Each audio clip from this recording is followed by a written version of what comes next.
There's a sequence, there's a code, there's a combination. And when you get the right combination, it unlocks everything for us.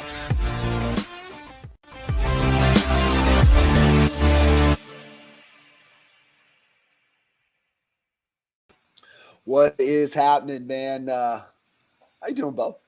I'm excellent, man. Thank you.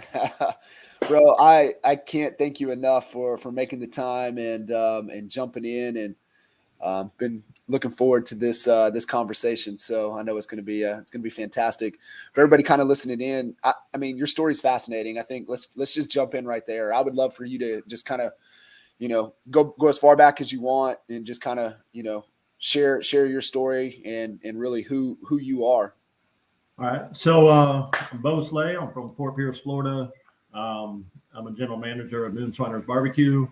But so I'm born and raised in Fort Pierce. And, as a kid growing up, I had gone through some pretty difficult stuff, which I think a lot of people have. And I was going through these yesterday because I was making a video and we were talking about, like, I was just listening to all the things of adversity that you're going to face in your life. And I list all this stuff out and I was like, damn, man, I've got it's thick, right? Yeah, so it's real thick. And then when you talk about it, it was like, going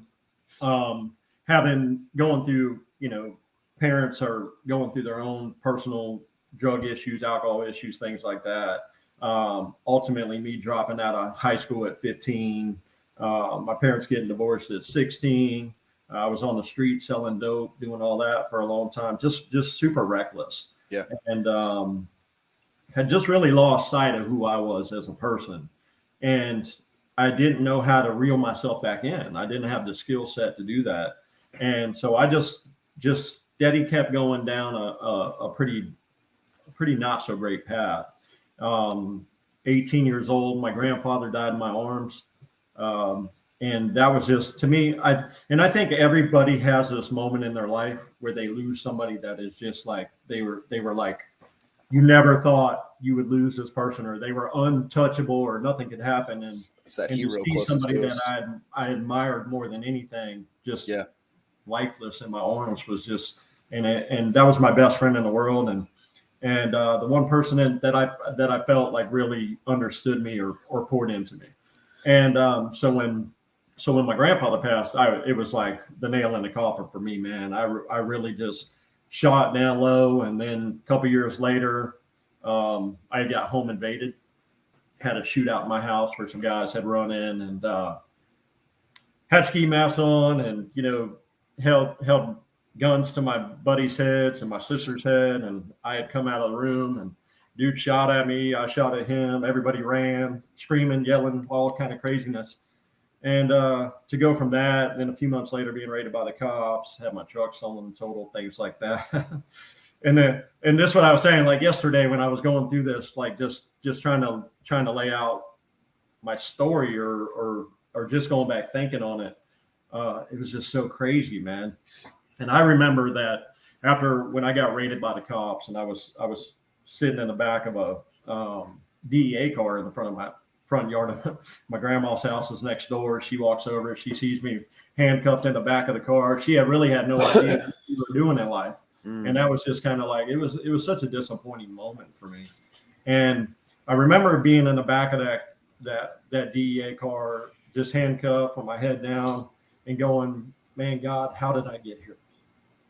Because at the core of me, I felt like I should never be here, right? I at the core of me, I felt somebody that was so much greater, had so much more purpose, so much more life. But yet here I am sitting here looking at probably life in prison, sitting in the back of a car going, it was just such a surreal moment for me. Yeah. I remember praying and going, God, all I ever wanted was a wife and kids and the opportunity to be a different parent than what I had. Yeah. And at the end of that, my buddy ended up taking the rap for everything. And I ended up walking scot-free. That's a God thing. I can't give that to anybody else but him. But I took it and I basically removed myself from everybody that was in my life. And I was like, that was it. That was the end of the deal. I had to pull myself out. And I didn't even know where I was going to go, what I was going to do, who I was going to associate with, anything. I just knew I needed to save me. And I didn't realize it at the time. And I probably didn't realize it till maybe about 8 years ago, is that in that moment, God saved me and separated me from those people. He separated me so he could talk to me, right? And I was really at the lowest point. You want to talk rock bottom? I was sitting there. I was probably holding the rock. Yeah. And, how do Beau? How do as you were asking yourself that question, and just kind of going through my mind, and how do people get to that point, right? So like for you, how do you get there? Like what has to transpire? It's not just like one thing, right? It's that combination of stuff. But like for you, when you were kind of reflecting upon that, like what got you to that lowest point? I gave up on myself. Right? I don't know any other way to say it than that. It's like, and I could think most people can relate with this, right? Like life deals you some heavy blows, and you get knocked down, and you just stay there. And for me, like through the course of my life, it was like everything around me, almost every adult in my life was dysfunctional, right? So, and it's like inside of you like, I felt greatness at one time in my life. It's like you feel like you got this light, but as you face turmoil over and over and over again, that light gets dimmer. Right. You start to believe it. Right. And so I stopped loving myself. Obviously, you don't love yourself if you're putting yourself in those positions. Right.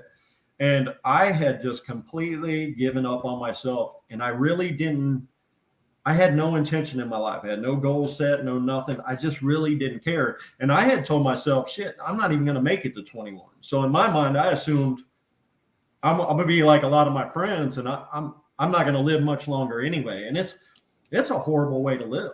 And that's where the recklessness comes from, right? When you're like, shit, I got nothing to live for. Sure. You at that point, you're just fueling the fire. Yeah. And I don't even think, and then like when it all comes down, man, it is like, it was a blow that I was thinking about this yesterday. I was like, man, I don't even know how I'm still here.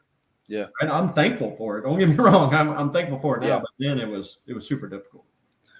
So making that, having that aha, is it, Tony Robbins, change happens in an instant. So like for you, sitting in that car, seeing your grandmother, and like, was that the moment? Was that the moment? It was the moment for me to say, you need to step away. Enough's enough. You're not going to get another chance after this. Right. So even though I didn't know what my next move was going to be forward, I knew where I couldn't go back to. So I found myself in a place of basically isolation. But when I look back on it now, it wasn't really isolation. It was just me and God sitting there. And I would love to tell you that it was a magic moment for me, that I just instantly turned my life around, stepped right back into that great person that I always knew, but it wasn't. And even though I had that second chance at life, I still carried all the trauma in my life up to that point. And then you almost have like this remorse of, why am I still here? Why didn't I go down with everybody else? Why am I the one who's pulled apart? I'm no different than them. And you get this kind of guilt about you too. Yeah. And so about a year and a half later, I met my wife, and she ends up getting pregnant pretty quick, within like 3 months or something like that. And she wasn't my wife then. I married her later on, but so about 6 months go by, and her water breaks. Right. And here I'm already freaking out, because now that dad moment that I told God that, this is all I ever wanted. Right. It's now, a reality. Now it's coming. And I'm like, I'm not even, I can barely walk and chew gum at the same time right now. Now I got another human I got to be responsible for. Boy. So, and then when she got pregnant, like the reality didn't really set in until her water broke.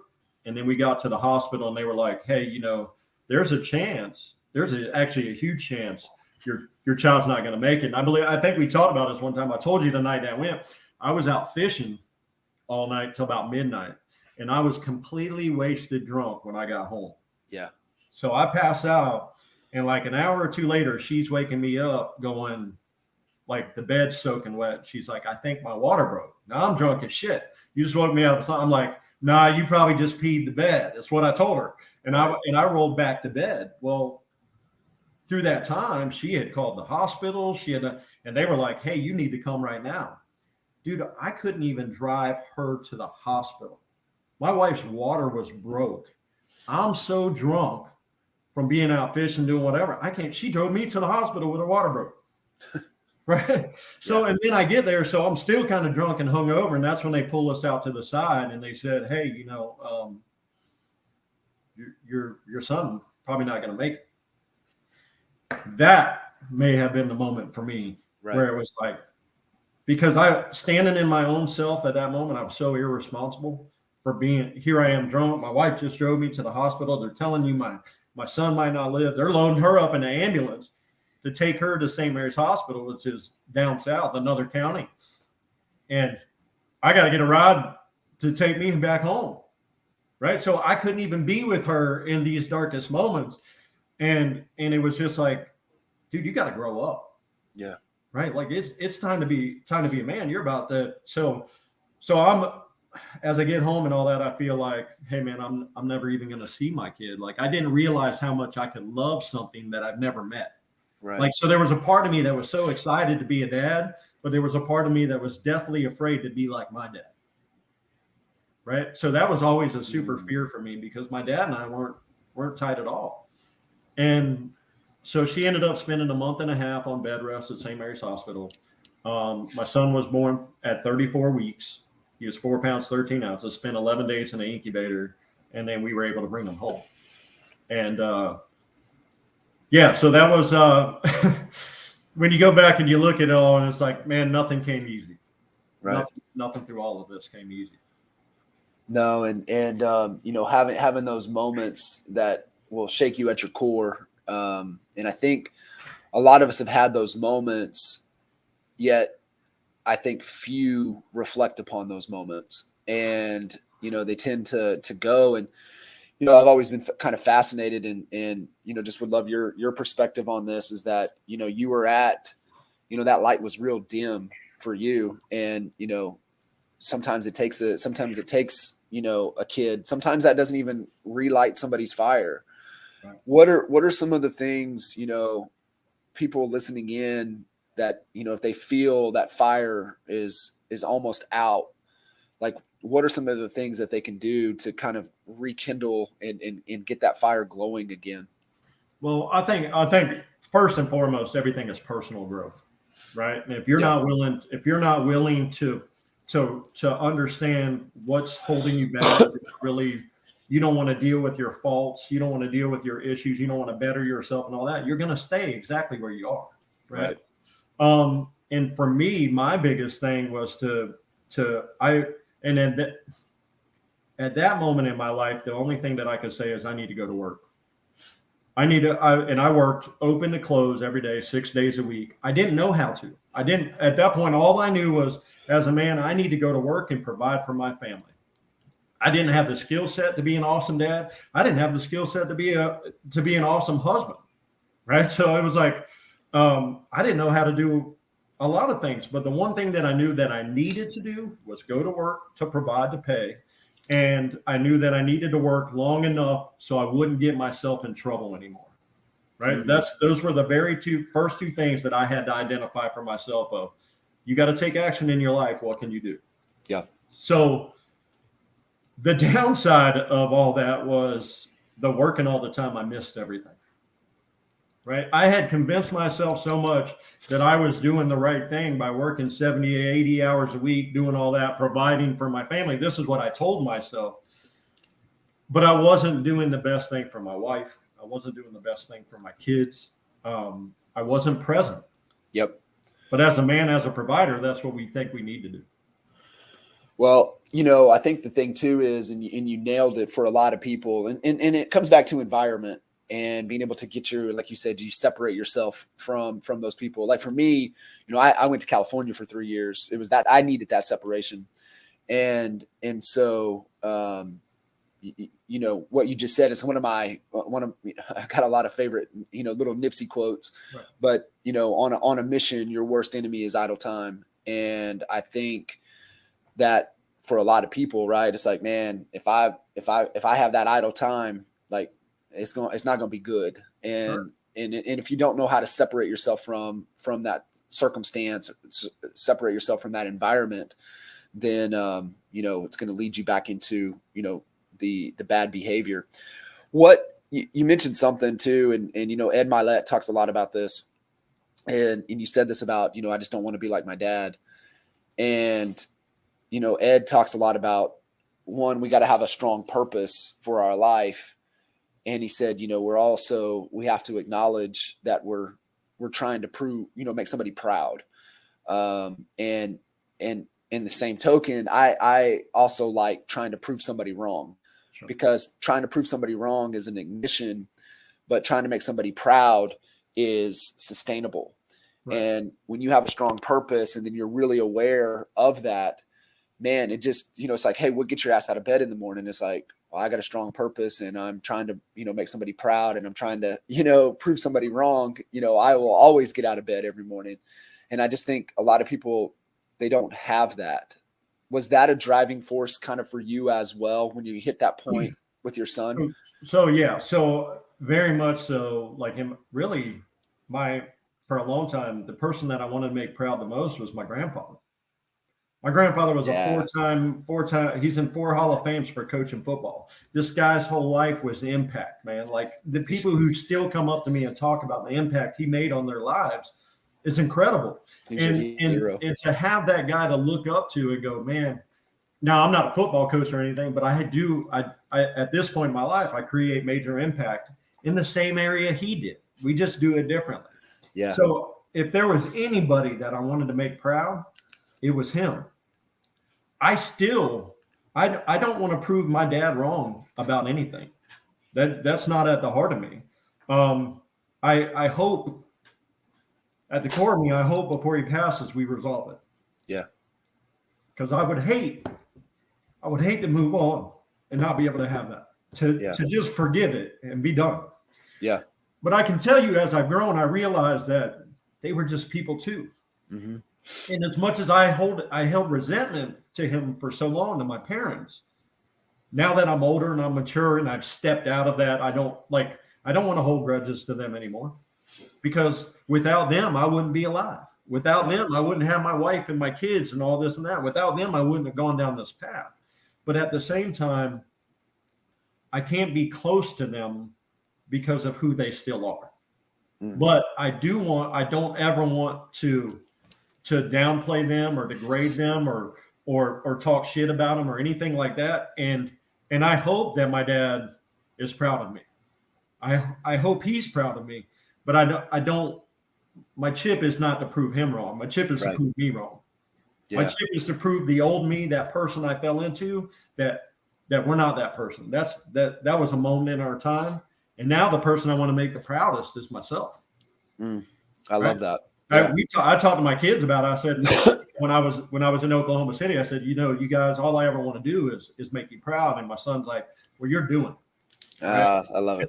And that to me is like, my son and I, we don't have a ton of heart-to-heart talks and things like that. He works at the restaurant with me. He gets to coach and mentor and the same stuff that I give to my guys, and I let him do his thing. And we don't have a ton of that one-on-one at home, but he sees it because my son watched me grow up. Yeah. He was there. He was there from 23 when I was shit and didn't know nothing. He saw all my bad habits. He's watched me change. He's watched me grow, and he's seen it. So he's firsthand experienced me as who I used to be and the me I'm trying to be now. It's so powerful. And it's, Coach Burt has this little thing, when he was still coaching, girls basketball, and the parents would bring their kids, hey, we want you to coach her. We believe she has so much potential. And then he would ask them, he's like, well, are you living up to your potential? And they would be like, oh, we didn't realize that you're going to be coaching us. And that's the whole thing, right? Is that how are you modeling the behavior that you want to instill into those, like for you, that you want to make them the most proud?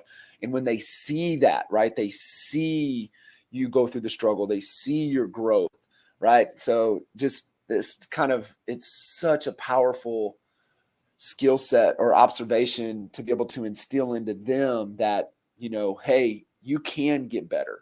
And it goes back to like personal development. Like you said, it's everything. And it's, you and I've talked a lot about this, right? And, and it's like one of my, Garrett White, right? The king eats first.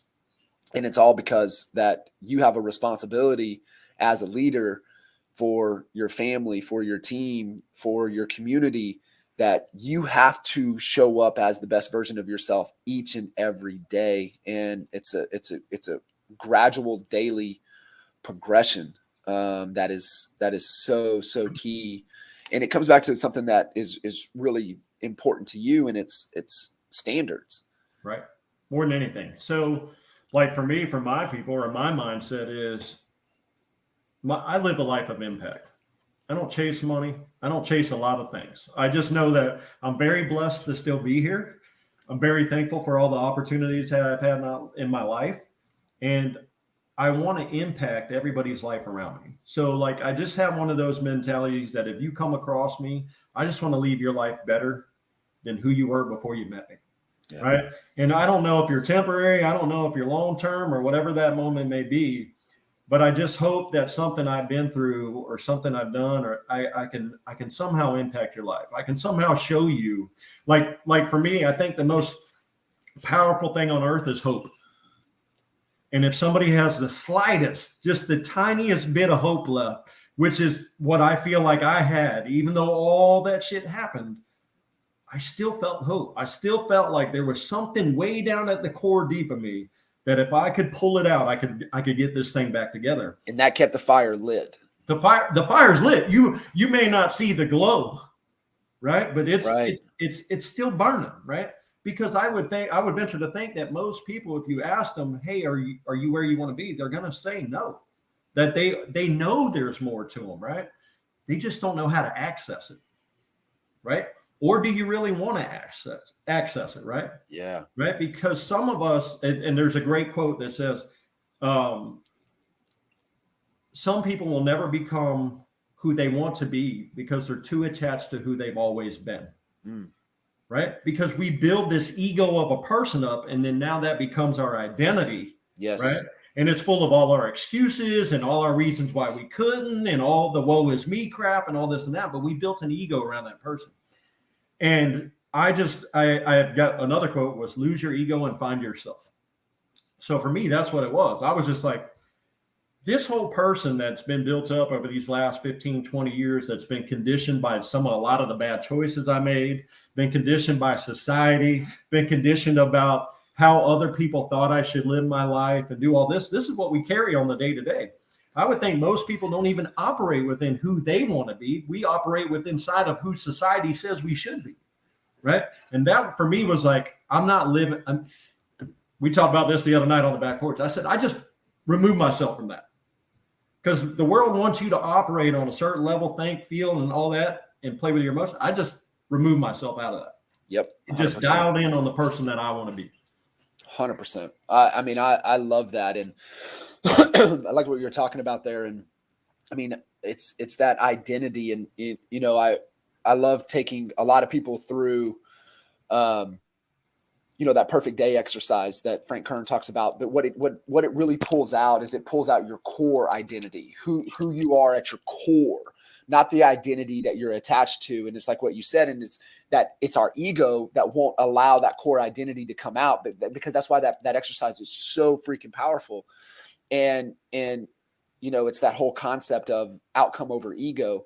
And the way I always like to tell people, just, hey, when people say ego, here's what it is. It's that you're just trying to be right. And it ain't about us being right. It's about getting to right. What is right for our life? What is right for our purpose? What is right for the impact, the transformation that we want to have for ourselves, for our family, for our teams, for our community. And, I have one exit interview question. A team member leaves, they're leaving, they're transitioning, they're moving on, doing whatever. I have one question. Are you a better human today than when you were before you first started working here? That's it. It's my only question. Yeah. And that's what we thrive on, right? So I talked to T a lot about this, right? But, and I think he calls it something different. But for me, anybody who works for me, whether you stay or whether you move on, I'm happy for you both ways.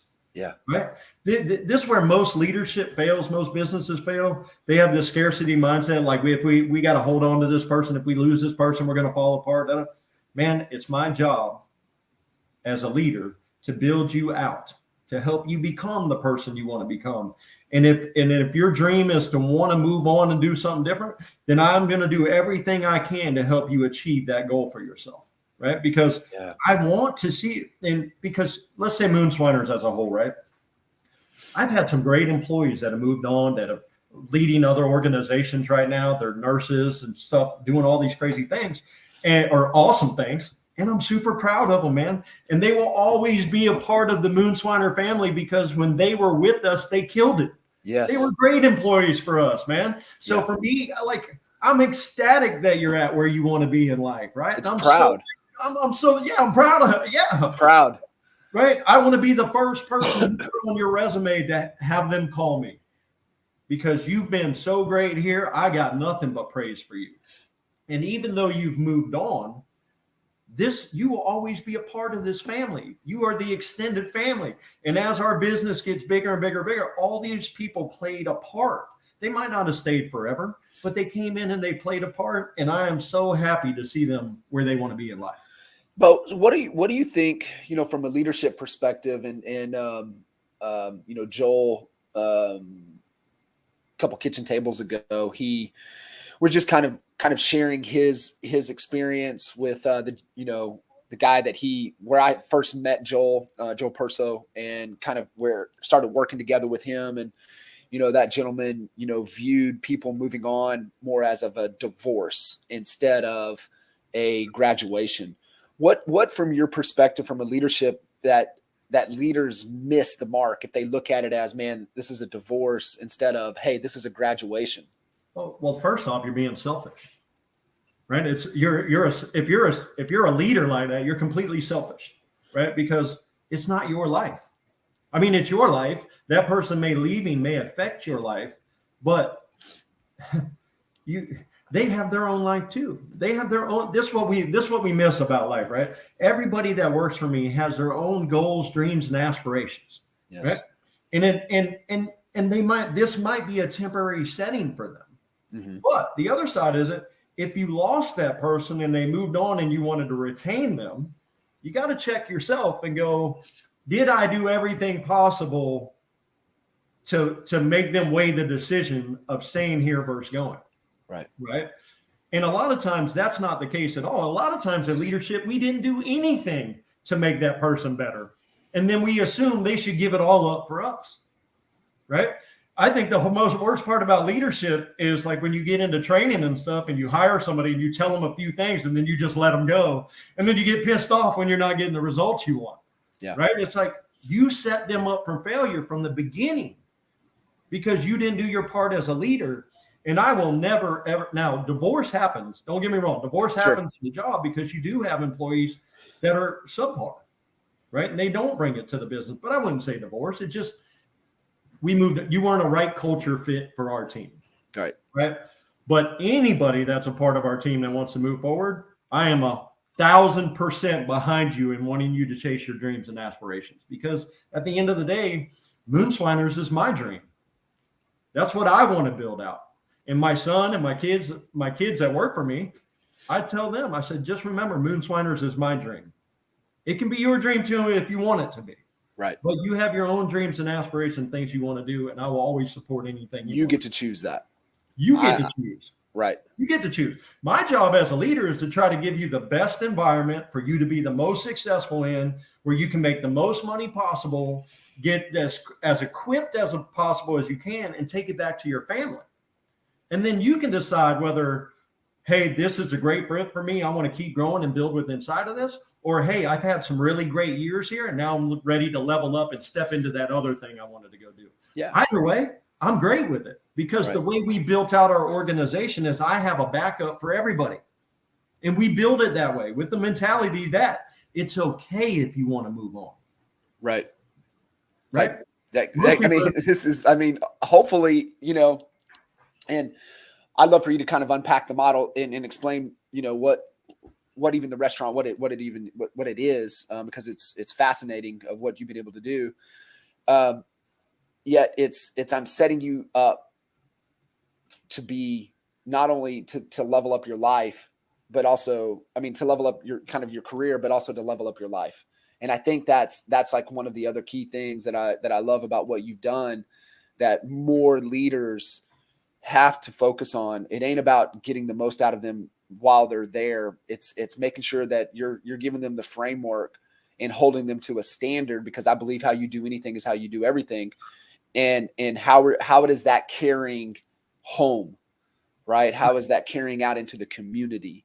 And so kind of unpack a little bit about the business and the business model for everybody. I think this will give some great context to everybody listening in.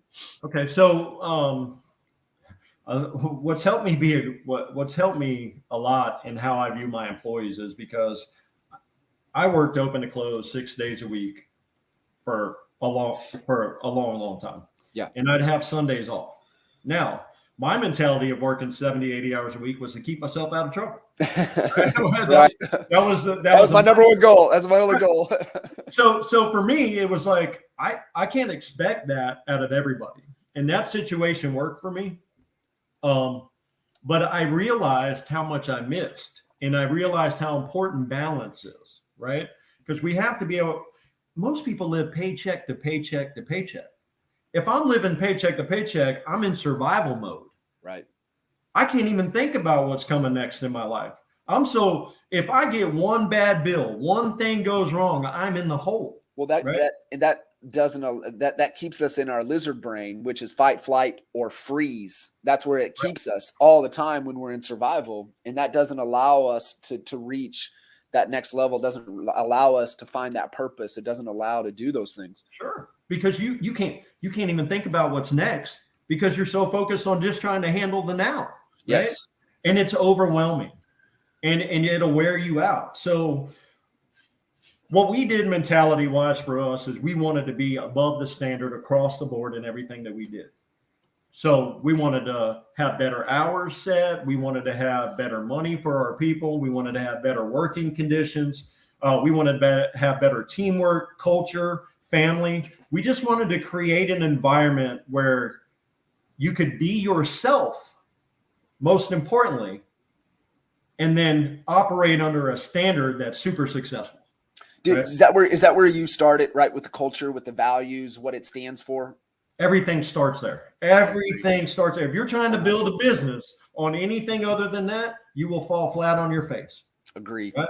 If you don't have the family and you don't have the culture and you don't have the standard for what you're trying to build, those three things, dude, you just close up shop and move on.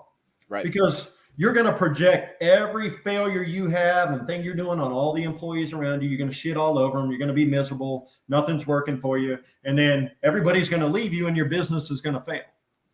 So what we did was we took a mentality. So going back to 2013, we had a fire at the restaurant and basically just, didn't burn the exterior structure down, but everything on the inside was toast. Gone. Now, mind you, I had just come back 3 months before that. So I think I found a trend in my story life that like 3 months and then this happened, and 3 months and then this happened. So when I came back and I was like, I'm all fired up. I'm ready to go. Took the position and then the store catches fire. I'm like, shit. So here we go. We're down 5 months, no pay because we didn't have insurance for our employees. And we just got insurance a couple of years for that to cover the building. Yeah. Right. So if we didn't have that, we'd have been really, really just shit out of luck. Right. Right. So me and the owner, or he wasn't even the owner at the time, the son of the owners, he was the GM. He and I just took it all on our shoulders and we went in working 100+ hour work weeks. Took us 5 months to rebuild that store. But the beauty of it is that we could take all the changes that we knew we need to make from the 20 years prior, all the things we talked about doing, and we changed it. Right. We implemented it. Creative. You get to create it and design it however you wanted it. Right. And like we talked about KT, we every step that we took, we laid it out, we played it. We, like you guys role play, we we taped off the ground for every piece of equipment we had that we were talking about bringing into our kitchen. So we built out a faux kitchen on the ground with tape. And then we walked steps. Hey, that's too many steps. We got to dial it up. We got to change some things. And we turned it into the most efficient machine that we possibly could before we ever opened the store. So we put in all the work, the layout, and rechange everything. Now remember, we're inside the same footprint because the exterior didn't burn down. We didn't add but a couple more seats and changed a few things. And then we changed the flow of the kitchen and some things like that. And here we are 8 years later, and we've doubled our staff. We've doubled our business. Just like you and I talked about this year right now, I'm tracking 4.7 something right now. I got a couple more price changes, so I might hit. Get some context. Give some context to what that means, bud. Okay, so you sell barbecue sandwiches, bud. Come on, let's talk about this. So like we do sandwich combo, barbecue sandwich combos. So like let's say Chick-fil-A, right? They've got their combos, and Chick-fil-A is always my comparison because they are the number one brand out there, right? Correct. So when we talk about who's great and who you compete with, nobody else matters to me, but who's number one. That's all I care about because I'm trying to not be like them. I want to be on the same level as them. Right. So I had no idea how much a Chick-fil-A made, right? So I go one day and I'm just Googling around like, how much does the average Chick-fil-A make? And they're like, oh, it's like 4 million something to 5.5 million, right? The bigger, newer stores are 5.5. Well, I'm like, well, shit, I'm tracking 4.7. Yeah. So I know that I'm on the same level as Chick-fil-A, except they got 2,000 stores and I got one. Right? and we do some things a little bit differently. But you want to talk about like an instant like morale booster for myself, because we've had our head down grinding for so long. We didn't understand how great what we created was. Right. Until you start looking at the numbers and measuring yourself against we say competition, but to us, we don't have competition. We compete against ourselves. Right. And I love Chick-fil-A, man. I'm always a huge supporter of just who they are as a corporation business and their ideals, the values they stand for, their value core and all that. But we also are the same way. We just are in a smaller, we haven't built out like them. So now I'm tracking 4.7 something this year. So I just broke 4 million last year. Rolling in, we're tracking 4.7 this year. I got a price increase coming here soon, which may even push me closer to 5 mil. So if I can go from 4 million to 5 million in 1 year in the same footprint, yeah, bro, that's well. And share a little bit. Pandemic just accelerated things for you guys. You guys didn't skip a beat. But what it did, and I think this is a great lesson for everybody listening in, it's an opportunity to look at what's missing. Sure. And what can we add in? What can we implement? What can we do to continue to grow within the same footprint? What are we not doing that we know we could be doing? And it's that whole, hey, start doing, stop doing, keep doing, audit that I feel we all should be doing on a consistent basis. And so it just gave you that time to pause and reflect like, okay, where's the opportunity? What are we not doing? What do we need to start doing? Sure. So this is where I feel like most businesses, not going to say fail, but holds them back is the fact that you're not maximizing what you're doing, right? You may be at 50%, 60% of what you're doing. And then you're like, hey, I'm gonna go build out another pillar. Let me add something different. Let me get all confused and stretch myself thin and do all this stuff.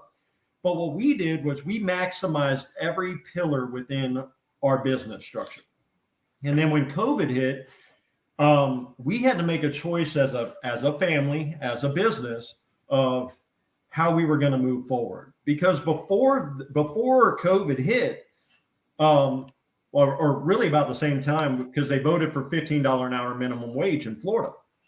So we knew that was going to be a big hit for us. And we had to find a way that how were we going to adapt to that? How are we going to create the funds to be able to continue to move forward and upgrade everybody on the pay? And I'm not just talking about raising the bottom up with the minimum wage. I'm talking about keeping the gap between the minimum wage and my great employees.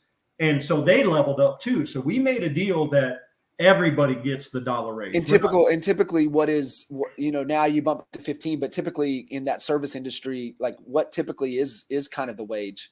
It was $8.65. Wow. Right. So now it's bumped to 10 next October. And then every October for the next 5 years, it'll go up $1. But what we went to our staff with and what we told them is that, hey, we want to make sure that nobody at the top feels like they're losing anything as this bottom progresses up. So we're going to make a commitment to you that everybody, every October is going to get the dollar raise. Right. So I'm telling you right now, over the next 5 years, you get a raise every year. It's coming, guaranteed. Right. But what I need from you is I need max effort. I need for you to realize now that you can get all of this and you can make all this money, but the standard is up here now. Yeah. Right. Because if we're doing all this as a business and we're bringing all this to you and we're saying, hey, we're going to give you all this extra, then you've got to come meet me in the middle. Right. So now you have to level up as a person also. And then when we talked to them about that, instant strengthen the team, because they knew right then and there that we were all in for them. And it was at the worst time because when COVID was happening, everybody was shutting down, and restaurants and gyms were the number one target. Sure. Right? So they came into our place and with their we did not follow suit. Yeah. Okay? We did not follow the mask ordinances. We did not do anything, and we left it up to personal discretion. If any of my employees wanted to wear a mask, I will provide them for you. If any of my customers want to wear a mask when they're in here, we have some for you too, or you can wear your own. But we weren't going to force anything on anyone. It was just whatever you feel is best for you. Right. And when our community saw that we made that choice, I love that. We were packed because they wanted to support us because we didn't get caught up in the politics of it. Right. You stood for something. And that's where I think a lot of businesses, they're so scared to kind of have a stance for what they believe. Right. And then here's the thing. It wasn't a Republican or a Democratic stance. No.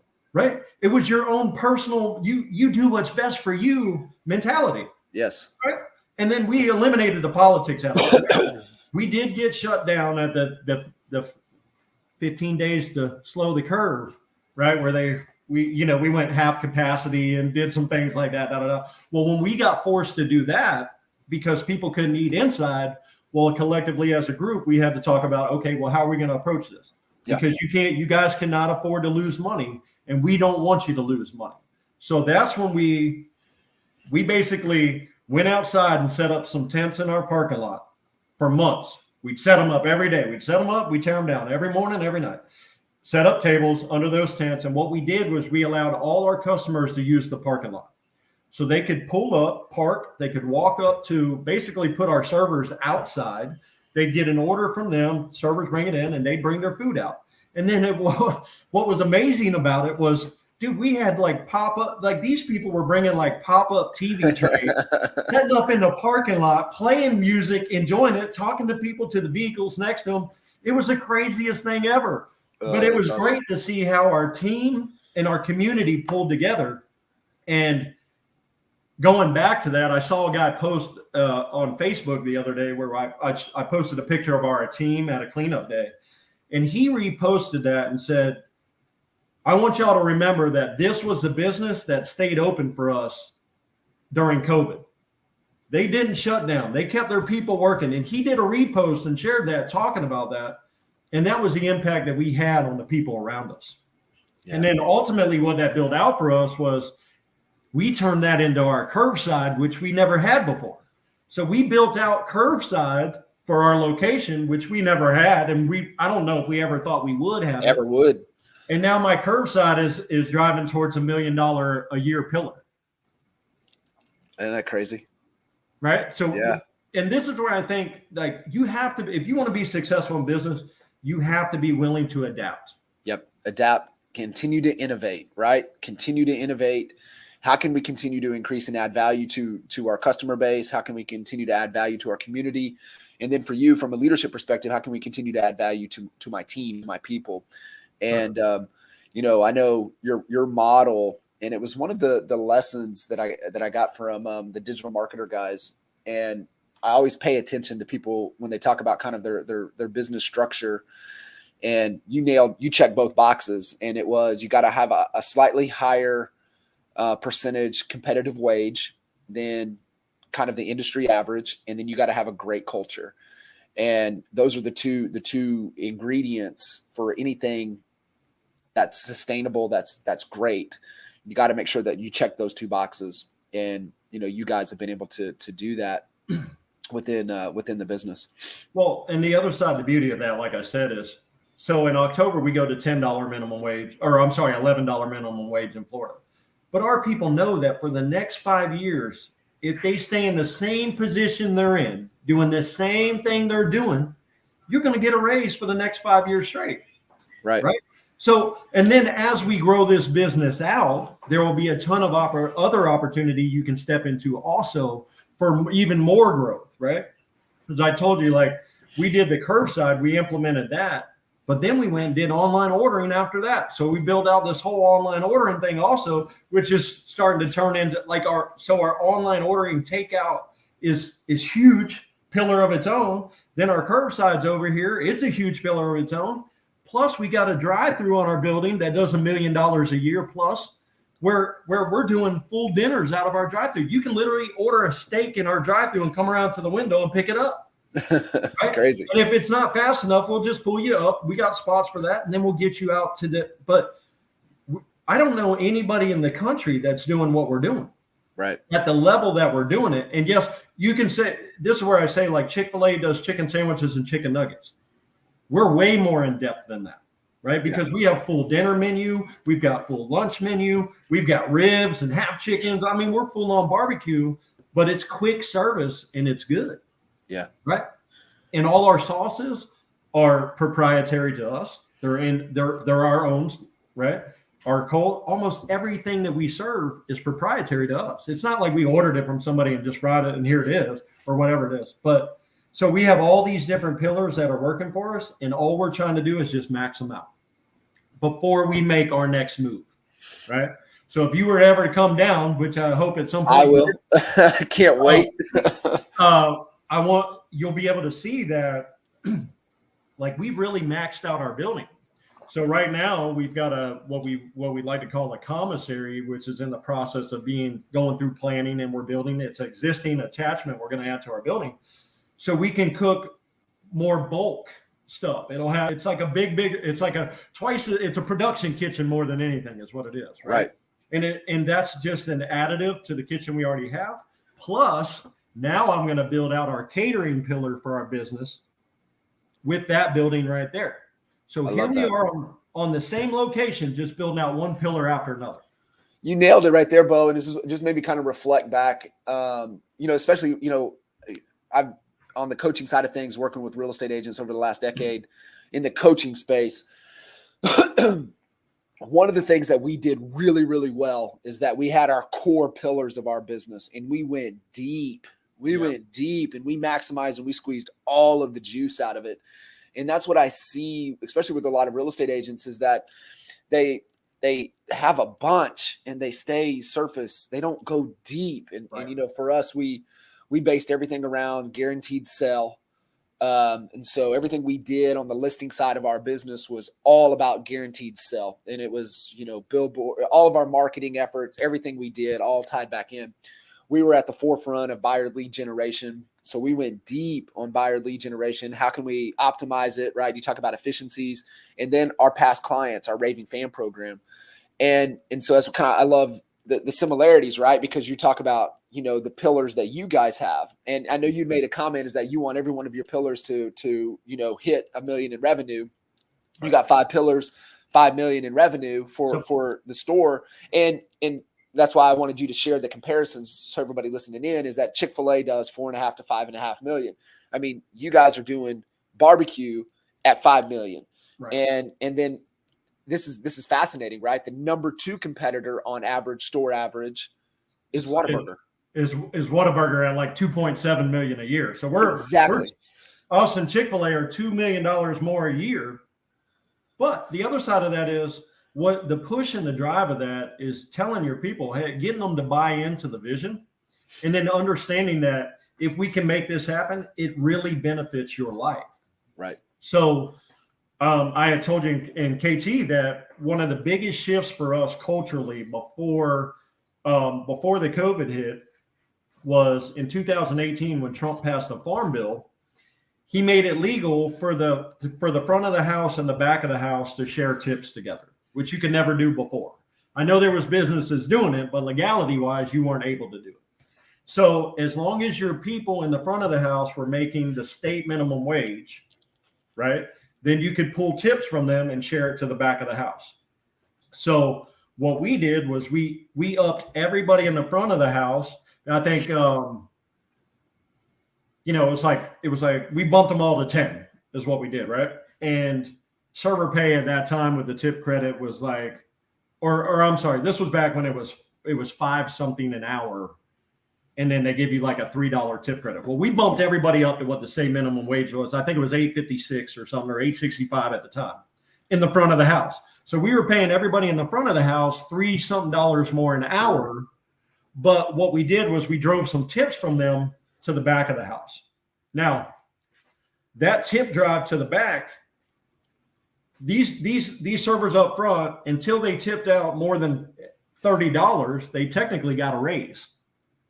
Right? Because it washes each other in the front. But in the back of the house, it worked out to like a $3 to $6 an hour raise per person in the back of my house. So if there's somebody making 15 and they're one of my better people, now they're making 21.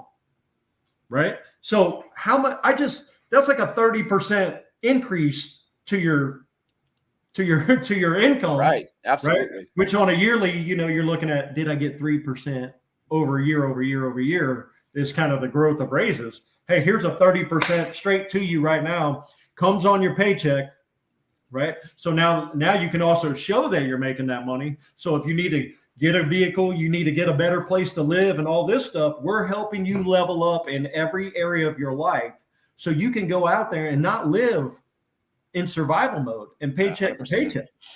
And once you get your people out of survival mode and you get them to this next level where they can breathe a little bit, then you can pour into them, and then you can really start to pull the gold out of them.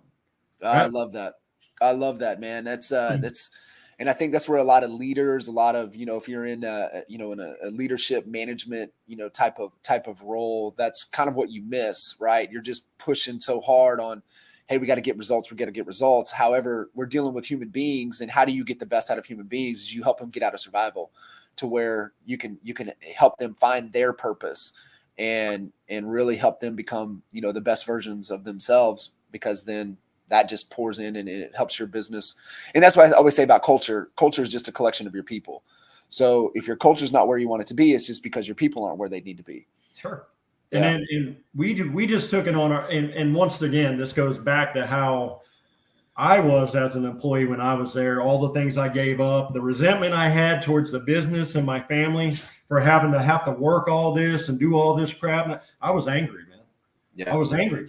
And then you get to a point where you just want to be like, as men, you just want to blow it all up and, excuse my French, but fuck it. Right. You just like, hey, I no matter what I do, I can't get ahead.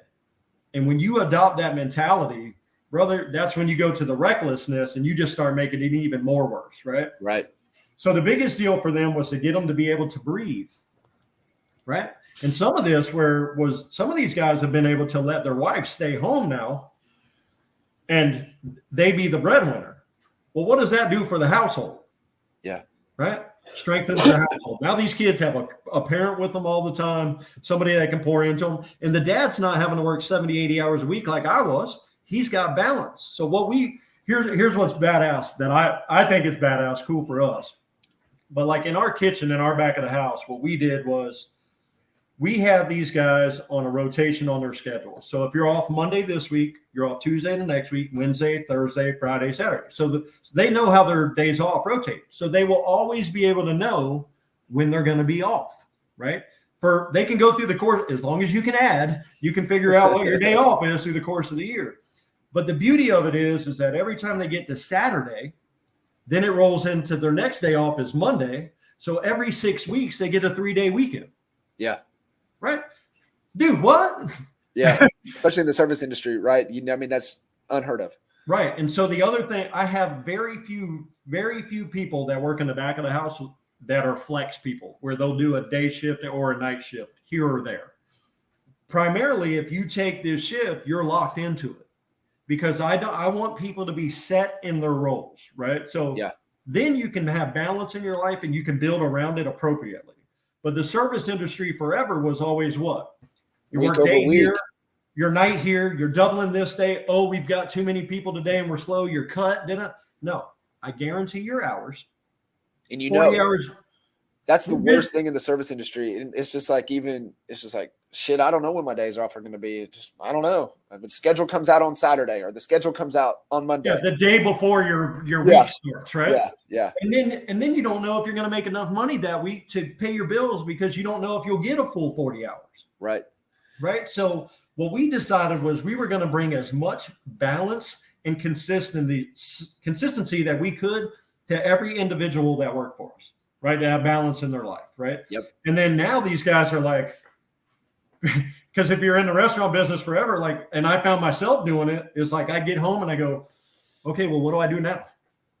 Right? Because I'm like teeter-tottering on my couch. I'm like never home, and I'm like, okay, but now I'm home. I time. I got all this time. What do I do with it? Right? Yeah. And then now my kids are working at the restaurant, so they're not even home for me to even hang out with anymore. So now I'm really like, and my wife's still doing her thing because she's very independent, has her own deal she wants. So I'm sitting at the house by myself going, what the hell do I do? Right? So that's when I really, for the first time in my life, have had to come out of that survival mode mentality. Yeah. Because even for me, because I told you, I waited till last to pay myself. Yeah. So think about this. We're almost 9 years in, and I didn't even pay myself extra until last October. Right. I almost had all my lead guys in the back were close to making the same money I was making. But it was imperative that I built them out first. So then I could step away, and then I'd work on myself. But I needed to get them where they needed to be in order for me to get where I needed to go. Yeah. And it's so important, having that bigger future. It's one of my, Dan Sullivan quotes. If you're not where you want to be, if your present isn't where you want to be, as your future's not big enough. And for our present to be better, our future has to be bigger. Beau, brother, man, I know we could probably keep going for hours. I cannot thank you enough for making the time, jumping in, pouring into this conversation. I know there's so many nuggets wrapped up in here, and it'll be one that go back and listen to myself to pull from. And like I said, man, I just grateful for you. Appreciate you, jumping in and always adding a ton of value. Yep. And I just want to say thank you to you for always giving me the opportunity, bringing me out to OKC, man, was awesome. I really appreciate that from the core. So I'm glad that I can add value to you. You've definitely added value to me, and I appreciate it.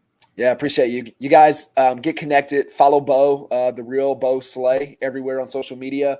Beau's got this 5K a day consistency thing going. So he's posting after his run, he posts a story, a reel. Definitely inspirational. So if you guys aren't following and get connected with Beau, make sure you do so. All right, brother. Appreciate you. All right, thank you. See ya.